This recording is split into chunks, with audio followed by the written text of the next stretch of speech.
Bienvenue, c'est le Grand Oral. Aujourd'hui, le Grand Oral de Claude Ribes, écrivain et organisateur du 10 mai. Bonsoir Claude Ribes. Bonsoir. Et merci d'être avec nous. Le 10 mai est devenu une date nationale incontournable. Et cette année, vous avez pris les choses en main pour en faire une manifestation peut-être différente. Oui, parce que le 10 mai s'essouffle à force, il faut sans cesse le réinventer, et l'expérience montre que ce ne sont pas toujours les officiels qui sont les mieux placés pour le faire, et d'ailleurs c'est l'esprit de la loi Taubira. Il ne faut pas oublier que la loi Taubira s'est écrite sous la pression des associations. Donc c'est tout à fait normal que ce soit les associatifs, la société civile, qui se sentent concernés, qui prennent en main d'une manière unitaire l'organisation de ce 10 mai. Et c'est vrai que les choses s'essoufflent au fil des ans. Ça va être la 11e année et c'est toujours le même rituel. Arrivée au Luxembourg, fermeture des portes. On a l'impression que ça se passe en petit comité. C'est exactement ce qui se passe. Bon, il y a une petite bande de gens qui n'ont pas beaucoup de contact avec l'extérieur, c'est le moins que l'on puisse dire, qui sont souvent de bonne volonté, qui n'ont pas beaucoup de moyens, enfin qui en ont plus que moi de toute façon, qui organisent quelque chose qui n'a jamais changé véritablement depuis le début des années 2000, depuis 2006 me semble-t-il, et à force ça n'intéresse plus personne. Les associations, ils font un tour, ceux qui veulent voir le président de la République y vont, mais bon, ça n'a plus grand sens. Et puis pourquoi le Sénat? Il y a beaucoup de critiques d'ailleurs, je ne me range pas parmi ceux qui sont systématiquement critiques, mais enfin c'est vrai qu'il faut réinventer tout cela. Alors en parallèle, depuis 2009, il y a une cérémonie qui est très écuménique et qui revêt un caractère officiel qui se déroule place du Général Catroux, que je co-organise avec la ville de Paris. Ça se passe très bien. Pendant 2 années consécutives, le Premier ministre est venu. Je ne sais pas s'il souhaitera venir cette année, mais enfin, peu importe. La cérémonie se déroule avec le soutien de plus de 100 associations. Oui, alors vous avez réussi ce tour de force maintenant de réunir une centaine d'associations. Ça c'est assez extraordinaire parce qu'il y a eu toujours une division l'après-midi. Il y avait le Luxembourg, il y avait des gens qui faisaient quelque chose à la République ou ailleurs, qui marchaient, il y avait parfois des choses le matin. Et là, au moins on s'est entendu avec la présidence de la République, c'est-à-dire que le Luxembourg organise sa manifestation le matin avec la présence du président de la République. Et puis toutes les associations ont convergé vers la cérémonie que j'organise maintenant pour la 7e édition.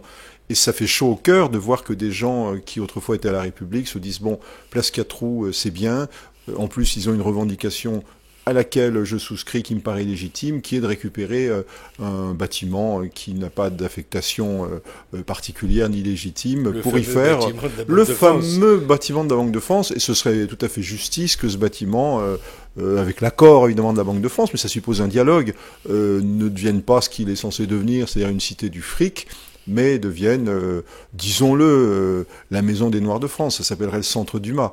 Et je crois qu'on a besoin de ça. Les gens ont besoin de se sentir respectés, ils ont besoin de valoriser leur histoire, et aussi de parler de l'esclavage, puisque le 10 mai, c'est quand même la journée de commémoration de la fin de l'esclavage, et c'est aussi la journée où on doit valoriser la liberté. Oui, mais vous m'alertez sur quelque chose d'important. Cette maison de la Banque de France pourrait devenir demain, en tout cas c'est peut-être dans les intentions de l'État, un musée de la finance ou du fric, enfin je sais pas comment l'appeler. Oui, la Banque de France, ne sachant trop que faire de ce bâtiment et ne sachant trop comment donner un emploi au frère de Dominique Strauss-Kahn, qui est apparemment qui a eu cette idée géniale, a dit tiens, il faudrait faire un musée, une cité de l'économie et de la finance pour donner le goût de l'argent aux jeunes élèves, aux scolaires.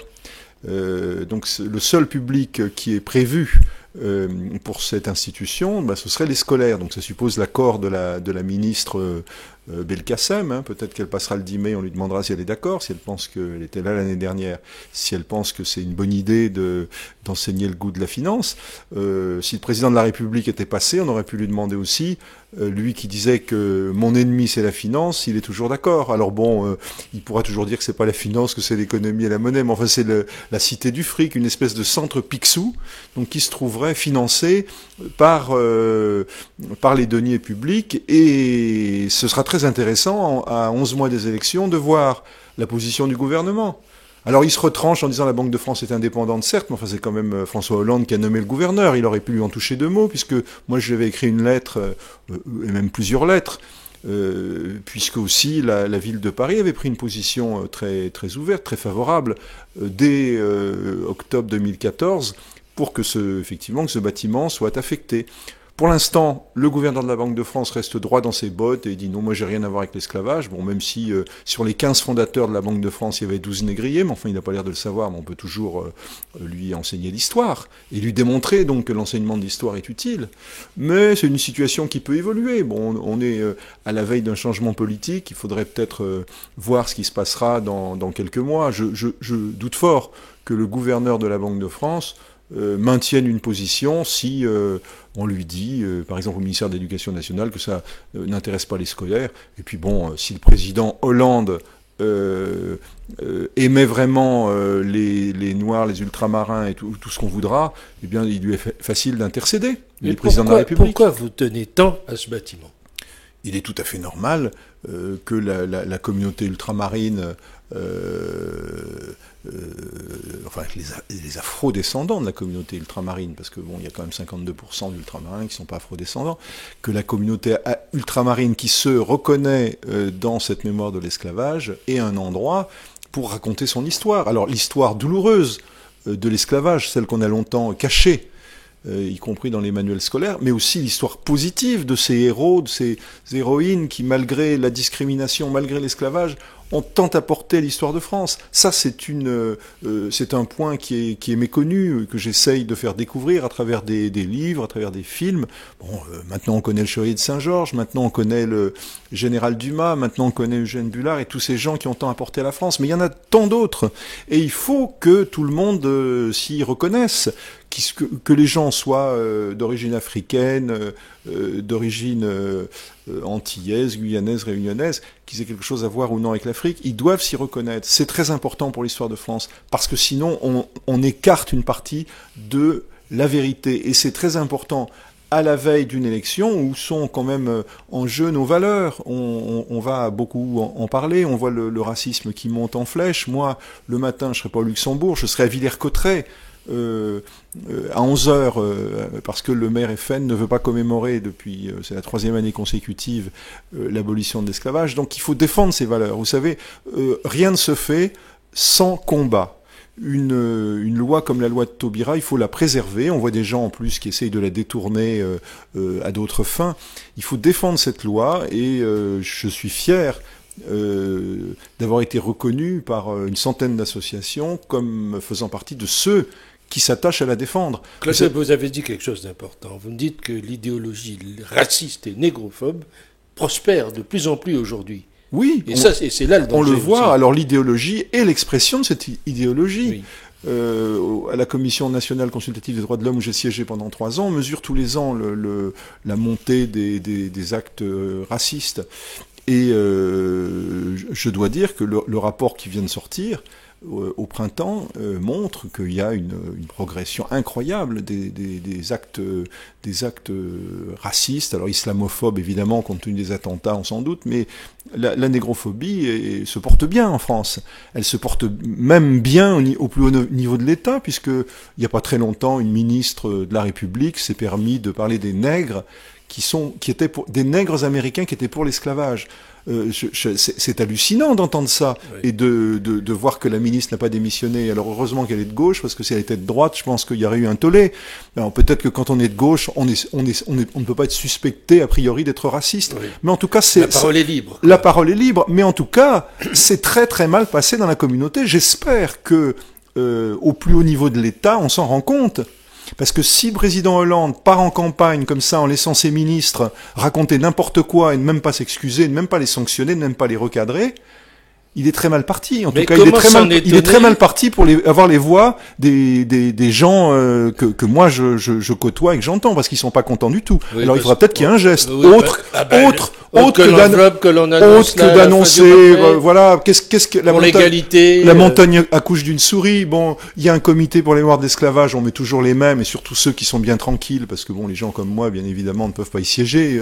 Ils feraient quelque chose pour le 10 mai. Oui. Donc il faut, au contraire, que le 10 mai soit étouffé. Donc on met des gens, des universitaires très bon ton, et puis bon, ils restent pendant des années et des années. En plus, ils n'ont pas de moyens, donc ils peuvent rien faire. Donc on peut supposer qu'on va les renommer. Comme c'est gênant de renommer les mêmes, bon, on va attendre un petit peu, et puis le président de la République va annoncer dimanche matin qu'il crée une fondation, cette fameuse fondation. Alors la fondation, pour essayer de contrer le Centre Dumas. Fondation dont on ne sait pas ce qu'elle sera, mais en tout cas, qu'elle continuera à donner des prix de thèse, etc. Voilà, on nommera les gens qu'on connaît, toujours les mêmes, les gens du même cercle, ceux qu'on voit dans les cocktails des ministères. Tout ça, c'est fini. C'est terminé. Sauf qu'avec le Centre Dumas, il y a du biscuit. Avec le Centre Dumas, il y a du biscuit, et puis surtout, ce qui est le plus important encore que le Centre Dumas, c'est toutes ces associations qui convergent. Parce qu'au fond, on est obligé aujourd'hui d'employer... Qui ont enfin compris. Qui ont compris qu'il fallait se fixer, qu'il fallait un lieu prestigieux, et un lieu prestigieux qui sera évidemment ouvert à tous. Et ça se fera. Ça se fera. Évidemment, ça peut paraître utopique, mais comme disait un responsable d'une des associations qui me soutiennent, au moment de l'abolition, enfin avant l'abolition de l'esclavage, la liberté pour les esclaves c'était utopique. Quand ils disaient un jour on sera libre, c'était une utopie. Donc rien ne s'est fait sans rêver un peu, et je pense que c'est la moindre des choses. Alors il y a des mots qui fâchent, moi que je commence à utiliser. J'emploie le mot de réparation, n'en déplaise au président de la République. Bon, il dit que Césaire a dit que la réparation était impossible. Moi j'ai jamais entendu Césaire dire ça, mais peut-être connaît-il mieux Césaire que moi, hein, oui, ça c'est tout à fait possible. Il y a épisode haïtien là. Et puis alors je parle même pas d'Haïti, là il y a eu un cafouillage incroyable. Enfin bon, on peut déraper même quand on est président, ça c'est un autre problème. Il suffit de bien s'entourer, comme ça on ne dérape pas. Mais en ce qui concerne ce mot de réparation, ben écoutez, c'est pas un gros mot. C'est pas plus grave de parler de réparation que de dire que les nègres américains étaient pour l'esclavage. Après tout, s'il faut parler de réparation et s'il faut appeler un noir, ben on va appeler un noir, on va parler de réparation. Il y a beaucoup de gens qui se reconnaissent. Moi, je suis pas tellement là-dedans. J'ai longtemps considéré que cette histoire de réparation, c'était une donnée un peu comptable, etc. Mais après tout, on peut quand même poser la question. Même si c'est pas une réparation financière, ça peut être symbolique. J'ai été pendant des années à demander une Légion d'honneur à titre posthume pour le général Dumas. Bon, apparemment, il y a des gens qui la méritent plus que lui, quand on voit à qui on la donne. Mais enfin, ça, c'est un autre problème. Oui, c'était une réparation. C'était symbolique, c'était pas une question d'argent. Alors le Centre Dumas, ça peut être aussi une réparation symbolique pour la mémoire de toutes celles et ceux qui ont tant donné et qui ont tant souffert. C'est tout à fait normal. Et qui aujourd'hui est voulu par une grande majorité. Bah écoutez, on n'a pas de statistiques ethniques, mais enfin bon, il y a plusieurs millions de personnes en France qui se reconnaissent dans cette histoire, ou si elles ne s'y reconnaissent pas, qui devraient s'y reconnaître. C'est juste une question d'ignorance. Donc c'est tout à fait normal que l'esclavage, la colonisation aussi, parce qu'on peut pas séparer les Haïtiens et les Africains d'un côté, des ultramarins de l'autre, c'est la même histoire. Bon, les gens qu'on déportait aux Antilles ou en Guyane ou en Amérique du Nord, enfin en Louisiane, ils venaient bien d'Afrique. Donc c'est la même histoire. Et là, je suis content de voir qu'il y a une espèce de fédération de bonne volonté, tous ces gens avec qui je n'ai pas toujours été d'accord, avec qui je ne suis pas toujours d'accord, mais qui disent, bon, maintenant ça suffit, on est maltraité, le racisme monte, il faut montrer aux gens qu'il y a des hommes et des femmes qui ont compté dans l'histoire de ce pays, et c'est normal de leur rendre hommage, et pas à la sauvette, et pas de faire une espèce de cité, de maison des Outre-mer, parce que y a ça aussi. On fait semblant de pas comprendre quand je dis, voilà... Vous êtes contre ça? Mais c'est quoi l'Outre-mer? M'expliquez-moi. L'Outre-mer, oui, c'est une fédération disparate de gens qui ont des origines différentes, mais c'est pas de ça qu'on parle. C'est pas de ça. Il y a des gens, les gens de Saint-Pierre-et-Miquelon, de Wallis et Futuna, ils vont pas forcément se reconnaître dans le centre Dumas. On parle d'autre chose. Alors on fait semblant justement, parce que c'est de bon ton c'est plus facile de faire l'imbécile, hein. On fait semblant de dire, ah, mais on comprend pas, centre Dumas, c'est pour le général Dumas. Mais non, on comprend très bien. On veut valoriser les Noirs de France à travers leur histoire, à travers leur culture, à travers ce qu'ils apportent à la France. Et une maison des Outre-mer, moi quand j'en entends parler, on me dit, bah oui, on mettra un piano-bar, etc. Puis on dansera, parce que ça tout finit en chanson avec les Noirs, c'est bien connu. Oui. Pour ces nègres qui étaient pour l'esclavage, ils dansaient, ils étaient contents avec le boudin, les acras, bon, un cocktail au ministère, et puis tout finit en chanson. Oui. Voilà, mais c'est fini ce temps-là. C'est fini. Oui. Ça fait 2 fois, Claude Grib, que vous dites, c'est fini. Oui, c'est fini. C'est fini. C'est fini parce que ça peut plus durer, sinon ça va péter. En 2005, les gouvernements, bon, c'était pas le gouvernement actuel, étaient sourds. Qu'est-ce qui se passait en 2005 dans les banlieues? Eh ben, voilà, les banlieues flambaient, on avait CNN en direct. Qu'est-ce qui s'est passé 10, 11 ans après? Les mêmes sont revenus. Avec les Kalachnikovs. Avec des Kalachnikovs. Oui. Hein.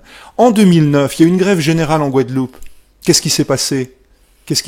Ben, on est 7 ans après, on nous fait un joli rapport pour parler d'égalité réelle. C'est ça l'avancée? Je crois qu'il faut faire très attention parce que c'est une poudrière.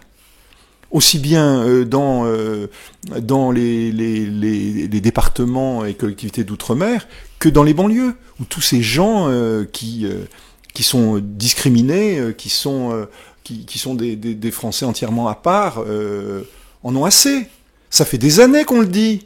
Qu'est-ce qu'il faut? Ces gens-là, ces gens du gouvernement, ils gouvernent à la petite semaine. Ils savent pas le dimanche ce qu'ils feront le mardi, en fonction des sondages, en fonction de l'actualité. Ils passent leur temps sur les plateaux télé, ils ne font rien. Ça peut pas durer toujours. Alors nous, on s'organise. S'ils veulent nous aider, très bien, ils sont les bienvenus. Mais c'est chez nous. C'est nous qui organisons. Je me souviens l'année dernière, place du Général Catroux, d'un de mes camarades qui organisait, qui a été pris à partie par un commissaire de police qui lui disait, au niveau du filtrage, il voulait faire attendre les gens, non, etc. Et avec beaucoup de justesse, mon camarade lui a dit, écoutez, monsieur le commissaire, on est content de vous avoir là, mais c'est nous qui organisons, on est chez nous. On est content de vous avoir, mais vous ferez pas la loi ici. Que vous assuriez la sécurité. Et on est chez nous, c'est notre manifestation, c'est notre journée. Eh ben le 10 mai, c'est notre journée, c'est pas la journée des officiels, c'est pas la journée des blancs devant, les noirs derrière, comme on a vu au Luxembourg depuis 2006. Maintenant, c'est la journée des gens qui se prennent en charge et qui le font avec le concours des autorités. Bien sûr, l'État nous aide pour pas autant qu'il le faudrait, mais enfin pour cette journée. Mais on s'organise, on essaye de trouver des choses positives et agréables. Vous voulez rester maître de l'affaire. Ah oui, ça peut pas être. On peut pas continuer à voir tous les 10 mai passer avec des gens qui sont désignés pour nous représenter, qui ne nous représentent pas. Alors comment on sait qu'ils nous représentent pas? Parce que tout le monde le dit. Et puis surtout de voir ils ne nous représentent pas. Et de voir surtout ces scènes absolument scandaleuses où on voit des gens rejetés qui veulent juste écouter un discours. Des gens rejetés parce que vous avez pas le carton. Des gens rejetés parce qu'il y a écrit brigade anti-négrophobie. C'est pas possible ça de se faire taper dessus simplement parce qu'on milite contre la négrophobie. Mais c'est incroyable. La négrophobie, c'est pas un gros mot. Il a été inventé dans les années 20 par des gens qui étaient des militants. Parce que moi, j'ai conscience que le travail que je mène, c'est un travail qui a été mené avant par d'autres. Et c'est ça notre force. On essaye de faire croire à chaque fois que tout a commencé. C'est pas Christiane Taubira qui a commencé. Il suffit de discuter avec certaines personnes comme Hassani Fassassi qui commence à parler maintenant. Il explique comment Christiane Taubira est arrivée dans le jeu, et qu'elle a très bien soutenu. Le 20 avril 1998, lors d'une conférence, elle a appris ce que c'était que l'esclavage. Donc il faut jamais oublier le travail qu'ont fait les autres avant pour s'approprier leur travail dans un but carriériste. Moi, je suis pas comme ça. Donc il faut reconnaître tout ce qui a été fait. C'est vrai qu'il y a une fâcheuse tendance à falsifier l'histoire. Bah bien sûr, et puis alors les gens font comme s'il y avait rien eu avant eux. Ouais. Moi je suis pas comme ça. Ouais. C'est pour ça qu'on est sous la bannière du général Dumas, parce que le général Dumas, eh bien c'est quelqu'un qui a connu très certainement des choses comme celles que beaucoup d'ultramarins connaissent. Il est arrivé sans papier quand même au port du Havre, il avait 14 ans, son père l'avait vendu contre un billet de bateau. Et puis malgré ça, il a réussi, sans l'argent de son père, à faire carrière. Dans l'armée, il est devenu un grand général non pas de Napoléon comme disent certains ignorants, mais un général de la Révolution, donc il croyait aux valeurs de la Révolution. En plus, il était pas du tout rancunier, on l'a nommé à Nantes dans l'armée de l'Ouest, pensant qu'il allait massacrer les Vendéens, puisque c'était le mot d'ordre du jour. Et ben, il s'est montré humaniste, il avait des valeurs, ce général. Donc il est reconnu même parmi, on peut aller interroger des gens qui n'ont pas évidemment les mêmes idées que moi, comme Philippe de Villiers. Il est vendéen, il est chouan, c'est son droit, mais ils disent le général Dumas, c'est le seul bleu qu'on respecte, parce qu'il a préféré démissionner plutôt que nous massacrer. Alors une figure quand même comme ça, on devrait se prosterner devant. Moi, j'ai été très meurtri lors de l'élection présidentielle, on revient 4 ans en arrière, mais j'ai rien dit. J'ai été meurtri parce que j'ai vu Hollande allait se prosterner non pas devant le général Dumas, mais devant Jules Ferry, quand même. Ça a commencé comme ça, ce quinquennat. Jules Ferry qui expliquait qu'il y a un devoir pour les races supérieures de civiliser les races inférieures. Et ça, le président de la République, nouvellement élu, ne pouvait pas ne pas le savoir. D'autant plus que Clémenceau avait répondu, à l'époque, vous n'avez pas le droit de parler comme ça. Donc il faisait l'apologie du colonialisme. Bon, je suis le fils, moi, de l'école républicaine. J'ai d'ailleurs participé à la commémoration des lois scolaires, du centenaire des lois scolaires de Jules Ferry. Donc je vais pas attaquer Jules Ferry, mais c'était un mauvais signal quand même, quand on a été élu avec les voix de l'outre-mer. Qu'est-ce qui s'est passé à ce moment-là dans sa tête? Il a un problème avec les ultramarins? Quand on voit ce qui a été promis en mars 2012, c'était quoi en mars 2012? Eh ben, c'était on fera une cité des Outre-mer. Bon, moi je suis pas pour la cité des Outre-mer, mais enfin il y a quelque chose qui peut s'adapter. Ça peut être le centre Dumas. On retirera le mot race de la Constitution, sitôt élu. Je demanderai au Parlement. Il suffit d'écouter le texte, sitôt élu. Et quand le président de la République a été élu, il aurait pu le demander au Parlement. Maintenant, il va dire, maintenant je peux pas, j'aurai pas la majorité. Mais là, il pouvait le faire. Il faisait ce qu'il voulait. Il avait le Sénat et la Chambre des députés. Pourquoi il ne l'a pas fait? Sous quelle pression? Ça dérangeait qui de retirer le mot race de la Constitution, comme il l'a dit? Il avait un mandat qui lui avait été confié, et particulièrement par les ultramarins. C'est pas un hasard s'il l'a dit devant les ultramarins. Alors maintenant, il va s'expliquer comment. L'heure du bilan est arrivée. L'heure du bilan est arrivée. Avec ce écoutez, mais attendez, on est dans une république. On n'est pas en monarchie. C'est pas parce qu'on a eu 5 ans qu'on va rester toujours. Et moi, je ne sais pas pour qui je vais voter aujourd'hui. On va interroger tous les candidats et on va leur dire, cette fois, parce que moi j'avais posé la question en 2012, vous croyez que le président Hollande m'avait répondu? Non. Non, il était trop occupé. Je dirais pas qu'il m'avait répondu, parce que ça me fait un peu mal au cœur, mais je vous laisse deviner. Le président Hollande n'avait pas répondu à cette question, parce que c'était pas forcément intéressant. Je disais, est-ce que, élu, vous ferez quelque chose pour le centre Dumas, et puis cette réparation posthume pour le général Dumas? Alors, est-ce que 5 ans après, on va recommencer? Est-ce qu'on va recommencer à croire à ces promesses? C'est le message du 10 mai, là, que vous faites passer. C'est le message du 10 mai, ce n'est pas que mon message. Oui. Moi, j'ai discuté, moi, je parle franc jeu. Oui. Ce que je dis là, je l'ai dit aux conseillers du président Hollande, qui me disent, on a fait plein de choses, on a fait le Memorial Act. Ils pensent qu'ils ont fait le Memorial Act, mais j'ai dit, et vous avez perdu la région ensuite? Ah, on me dit, ça n'a rien à voir. Ben, j'ai dit, faut voir. Est-ce que les Guadeloupéens sont contents du Memorial Act? C'est une question que je pose. Moi, j'ai pas été invité à l'inauguration. Hein, mais c'est la question qu'il faudrait poser. Est-ce que c'est exactement ça qu'ils voudraient? Je ne sais pas. En tout cas, moi, je trouve que c'est bien de faire le Memorial Act. Mais les Guadeloupéens connaissent leur histoire. Les Martiniquais, les Guyanais, les Réunionnais aussi connaissent leur histoire. Mais les hexagonaux, quand on leur parle de l'esclavage et qu'ils rigolent, c'est ici qu'il faut faire quelque chose aussi. Même si le Memorial Act a été fait en Guadeloupe, même s'il y a d'autres choses qui se font ailleurs, c'est à Paris, capitale de la France, qu'il faut dire, pendant entre 1637-35 pour résumer, et 1850, parce que vous croyez pas que l'esclavage s'est arrêté en 1848. Hein, en 1848, on a prohibé l'esclavage, mais il y a encore eu d'autres formes d'esclavage ou même de la traite clandestine. Hein. Enfin, disons, entre 1635 et 1848, la France, elle a déporté 1 250 000 Africains dans ses colonies pour gagner de l'argent.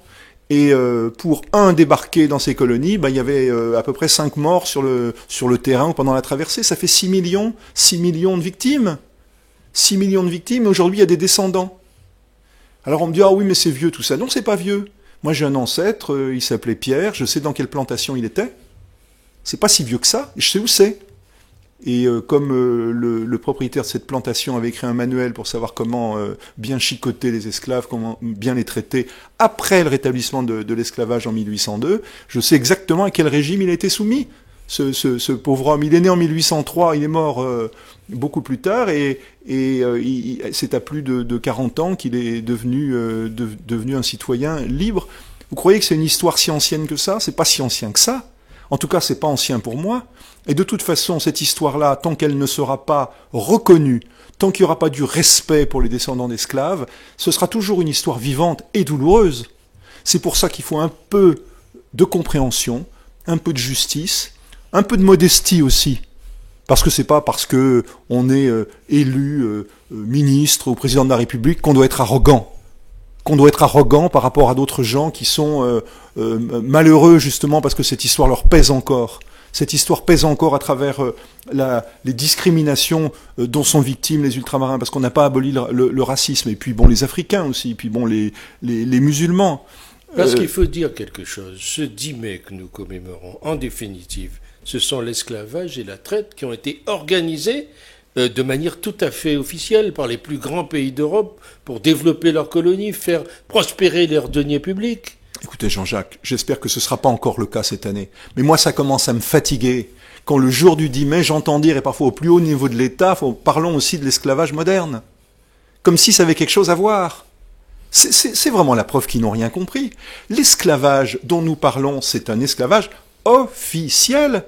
Aujourd'hui, bien sûr qu'il y a des formes d'esclavage, mais c'est délictueux. C'est pas organisé par les États. Ça n'a rien à voir. Là, c'est un esclavage d'État, subventionné par le gouvernement, par la France, qui subventionnait par tête de nègres débarqués. On subventionnait, on a une prime. Et cette prime, elle n'a été supprimée que très tardivement au moment de la Révolution. Il y avait une prime. Et puis, l'État intervenait encore de manière régalienne, non seulement à travers les primes, mais aussi en codifiant dans la législation. La législation était discriminante et raciste, et elle protégeait l'esclavage. Est-ce que ça a quelque chose à voir avec quelqu'un qui enferme, c'est très triste, mais enfin quelqu'un qui lui retire ses papiers? C'est pas la même chose. C'est pas la même chose, c'est l'esclavage d'État. Donc l'État, la France, il y a une continuité de l'État. Hein. Quand les gens reçoivent la Légion d'honneur, dont ils sont si vains, si fiers, ils acceptent la continuité. Ça a été créé par Napoléon sur le modèle de ce qu'il écrivait, qui était la croix de Saint-Louis, etc. Il y a une continuité. Mais là, il y a une continuité dans les responsabilités aussi. Alors les gens disent non mais il faut plus en parler, enfin certaines personnes, il faut pardonner, etc. Mais quand on commet un crime, avant de pardonner, il faut le réparer. Si quelqu'un vous vole votre argent, avant de savoir si vous allez lui pardonner, etc., tourner la page, il faut déjà qu'il vous le rende. Vous voyez, il y a quelque chose qui n'est pas normal. Et la question que je pose pourrait peut-être paraître absurde s'il n'y avait pas eu une indemnisation des négriers en 1849. La France est le seul pays au monde qui ait indemnisé les négriers, les esclavagistes pour la perte de leurs esclaves. On sait combien. Par un vote à l'Assemblée nationale. Mais bien sûr, on sait combien, et on sait voilà comment. Et puis bon, Haïti de la même manière, indirectement, a fait la même chose. On a exigé une dette qui était l'indemnisation en fait des esclaves. L'indemnité d'Haïti, c'est ça. Donc la France a dit bon, on abolit l'esclavage, mais on considère que pour les esclaves libérés, bon, ils sont libres, ils devraient être contents. Donc voilà, c'est bien. Pour les esclavagistes, eh bien, il faut les rembourser parce qu'eux, ils sont spoliés. Comme si la liberté n'était pas, dans ce pays qui se dit le pays des droits de l'homme, quelque chose d'inaliénable. C'était écrit à l'époque dans les livres de Rousseau. Si on n'est pas libre, on n'est plus un homme. C'était des hommes. Donc ils étaient libres. On leur volait leur liberté. Quand on les a rendus libres, ou quand ils se sont rendus libres, parce que bon, le mot d'abolition, c'est un petit peu ambigu. Eh ben, ils sont devenus ce qu'ils étaient, c'est-à-dire des hommes et des femmes. Pour conclure, Claude Rib, c'est à tout cela qu'il faut dire non le 10 mai. Nous sommes dans une période, faut jouer franc jeu. Oui. Nous sommes dans une période électorale. Hein.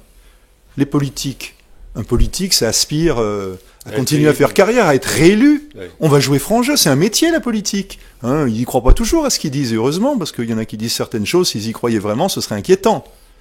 Eh ben, on va jouer leur jeu. Vous voulez nos voix? Eh ben, montrez ce que vous avez à nous dire. Et pour le président de la République sortant, ben les choses sont très simples.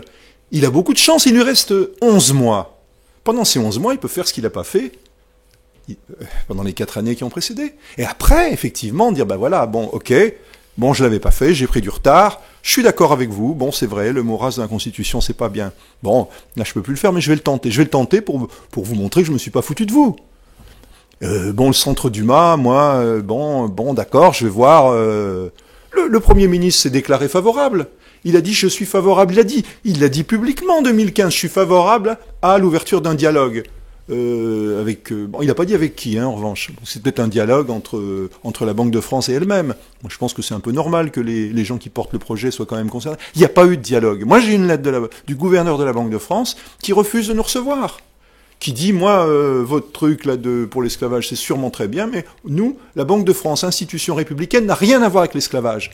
Est-ce qu'on peut affirmer de pareilles contre-vérités? Non. On ne le peut pas quand on gouverne une institution de l'État qui a été portée sur les fonds baptismaux de l'esclavage par une dizaine de négriers. On ne peut pas, et on doit reconsidérer la chose. Donc le président de la République a tout à fait la possibilité d'appeler M. Villeroy de Galhau, qu'il a nommé, sans doute pour des raisons que lui doit connaître, et dire, écoutez, monsieur le gouverneur, je vous ai nommé, j'ai oublié de vous dire que bon, il y a quand même ce projet. Alors moi, j'ai regardé votre dossier, bon, vous savez, la France n'a pas beaucoup d'argent, donc bon, votre musée là, de glorification de la finance, ça nous gêne un peu. Et je pense pas que la ministre de l'Éducation nationale va nous envoyer des scolaires, on va d'abord apprendre aux enfants de France l'histoire de leur pays. Et je vous demande d'être très attentif, de recevoir ces associations. Ça coûte rien, ça, quand même. Et puis, il peut même le dire d'une manière un peu plus directive. Et je suis sûr qu'à ce moment-là, le gouverneur de la Banque de France va dire, bon, oui, après tout, ça a du sens, c'est leur place, ils font leur manifestation. Tous les ans, ils sont là devant leur chaîne brisée. Et nous, qui avons été portés sur les fonds baptismaux de l'esclavage, on va leur faire en face un musée de la... Non, on va pas faire ça parce que on a des valeurs et on est comment dit-on déjà? Parce qu'on connaît plus le mot en France. On est tolérant. On est tolérant. Tolérant. On ressentirait ça en tout cas comme une insulte suprême. Merci Claude Rib d'avoir été avec nous. C'était le grand oral de Claude Rib qui nous donne rendez-vous mardi à la place du Général Catroux. À partir de 17h. 17h.